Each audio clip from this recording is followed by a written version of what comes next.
Hello everyone, this is Shikha Srivastava from mathematics farm. आज हम लोग क्या पढ़ेंगे? आज हम लोग class 8 chapter 3 that is understanding quadrilaterals में ट्राइजीज का क्वेश्चन सॉल्व करेंगे जो कि पेज नंबर 28 पर गिवन है। तो देखते हैं, यहाँ पे एक प्रॉपर्टी है, the opposite angles of parallelogram are equal in measure. आपको ये प्रूफ करना है कि the opposite angle of parallelogram, जो पैरेललोग्राम के अपोजिट एंगल हैं वो इक्वल इन मेजर होते हैं।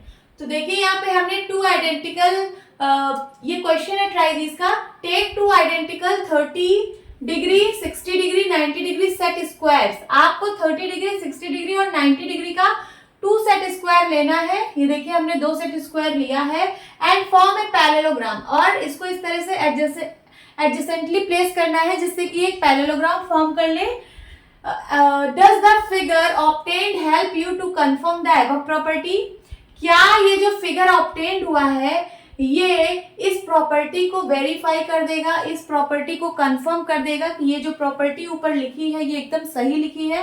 तो हमने ये यहाँ पे एक पैरेललोग्राम बनाया 2 सेट स्क्वायर को एडजेसेंटली प्लेस करके। इस सेट स्क्वायर की जगह हम यहाँ पे एक पैरेललोग्राम ऐसे रफ एक ड्रॉ कर लिए हैं। ये देखिए ABCD हमने एक पैरेललोग्राम ड्रॉ किया और इसका डायगोनल AC और BD ड्रॉ किया। ठीक है, तो यहाँ पे लिखिए ड्रॉ अ पैरेललोग्राम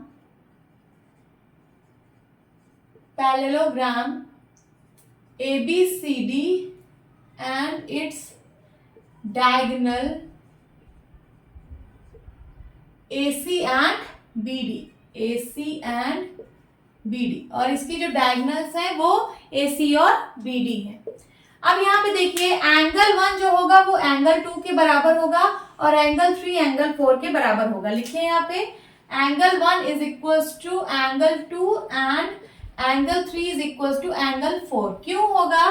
क्योंकि ये हमने 2 सेट स्क्वायर फॉर्म किया। अगर मैं अभी ये वाली डायगोनल को इरेज कर दूं थोड़ी देर के लिए, अगर मैं ये वाले डायगोनल को इरेज कर दूं तो ये हमने 2 सेट स्क्वायर को प्लेस किया है। देखिए जैसे यहाँ पे 2 सेट स्क्वायर से तो एक 30 डिग्री ये वाला और ये वाला 30 डिग्री, तो ये देखिए ये दोनों एंगल इक्वल है कि नहीं? ये 30 डिग्री और यहाँ का 30 डिग्री इक्वल है, और ये 60 डिग्री यहाँ का 60 डिग्री, ये दोनों एंगल इक्वल है कि नहीं?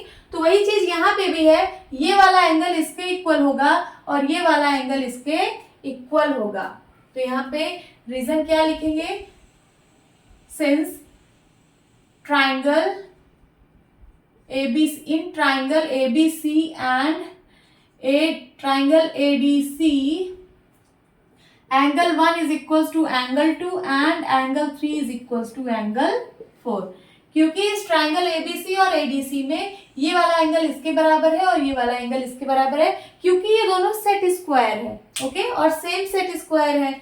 तब उसके बाद और यहाँ पे देखिए AC is equals to AC is equals to AC। क्यों? क्योंकि अगर इस ट्राइंगल को देखेंगे तो यहाँ पे AC और इस ट्राइंगल को देखेंगे तो ये वाला AC, ये दोनों इक्वल है क्योंकि ये दोनों कॉमन है। लिखिए कॉमन। तो यहाँ पे भी angle side angle congruency criteria से हम इन दोनों ट्राइंगल को कॉन्ग्रुएंट लिख सकते हैं, इसलिए therefore triangle ABC is congruent to triangle ADC। अब ये दोनों ट्राइंगल जो है कॉन्ग्रुएंट हो चुके हैं किस क्राइटेरिया से? तो angle side angle congruency criteria से, कॉन्ग्रुएंसी क्राइटेरियन। ठीक है, ये दोनों ट्राइंगल कॉन्ग्रुएंट हो चुके हैं, तो जो इसके करस्पॉन्डिंग पार्ट्स हैं वो अब इक्वल हो जाएंगे। तो इसका करस्पॉन्डिंग पार्ट जैसे ये वाला एंगल और ये वाला एंगल दोनों इक्वल होगा। तो लिखिए therefore angle ABC is equals to angle ADC।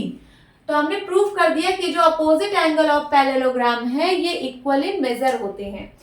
अब ये तो हमने इस डायगोनल को जब ड्रॉ किया था तब हमने ये प्रूफ कर लिया। उसी तरीके से जब आप ये डायगोनल ड्रॉ करेंगे और फिर से ऐसे इन दोनों, अब इन ट्राइंगल की बात करेंगे ABD और BDC, इन दोनों ट्राइंगल की बात करेंगे, तब आप यहाँ का और यहाँ का इन दोनों को भी आप इक्वल प्रूफ कर लेंगे। कैसे? क्योंकि ये दोनों ट्राइंगल को सबसे पहले कॉन्ग्रुएंट प्रूफ करेंगे, देन उसके बाद ये वाला एंगल इस वाले एंगल के बराबर होगा, तो यहां लिख दीजिए and angle DAB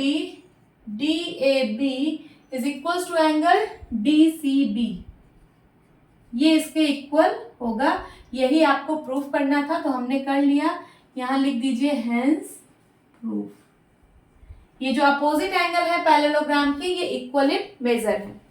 hope students आपकी क्लास अच्छी लगी होगी। मिलती हूँ अपनी नेक्स्ट वीडियो में, तब तक के लिए bye bye and take care.